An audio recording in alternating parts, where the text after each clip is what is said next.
Every day, members of the Alliance for Continuing Education in the Health Professions contribute to the value of CE and CME, value in clinician performance and therefore patient outcomes, value in population health, value in quality improvement organizations, and much more. You're watching the CE and CME Matter campaign. I always find it fascinating that the end beneficiary of the work that we do in the CME community is the patient. And yet if you ask most people to describe the continuing education or the continuing medical education enterprise, they would have no idea that we even exist.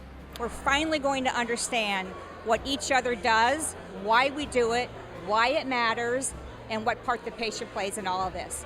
Medical device companies, the new tools that they are asking physicians and other allied healthcare professionals to be able to learn and be able to use. This is where CME and CE comes into play. Physicians that are entrusted with the care of patients have a great responsibility, and all of us as patients rely upon our physicians to be current in their thinking and approaches to care. The guy that's practicing out in the community is not just treating breast cancer, but also lung cancer, colorectal cancer, hematology.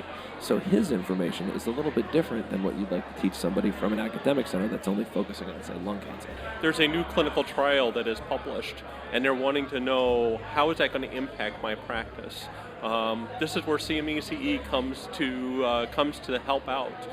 To be able to learn from his peers and learn from internet and learn from courses about therapies that he might not know about procedures that he might not have firsthand knowledge of. And it helps to keep his competency up.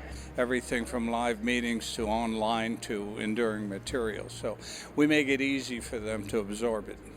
What we have found, especially in the quality improvement space, is that it's brought together teams of clinicians who often don't actually sit in the same room together to talk about process issues, ways that they can work together collaboratively to improve patient care. And we found that it's been led to some valuable discussions, dialogues, as well as insights on ways that they could do things differently.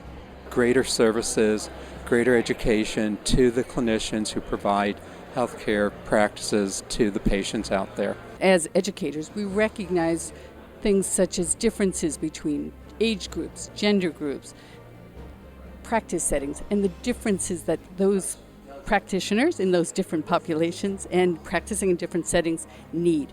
And we tailor education to meet those needs to, again, impact patient care. The small rural hospitals, many of them don't have the resources to bring in experts to help address and educate their staff on practice gaps that they have at the hospital. So we know that CME not only impacted the physicians in that case, and this is across multiple states in the U.S., but the CME actually impacted the patients and what they did and how they interacted with their physicians. And I believe that because everyone in the CME community and the continuing education community, because our missions are so aligned and that ultimately what we do is going to improve patient care, I think that we should be thinking of ourselves perhaps differently and not simply as educators, but taking a much broader global look at this and thinking of ourselves as healthcare improvement organizations.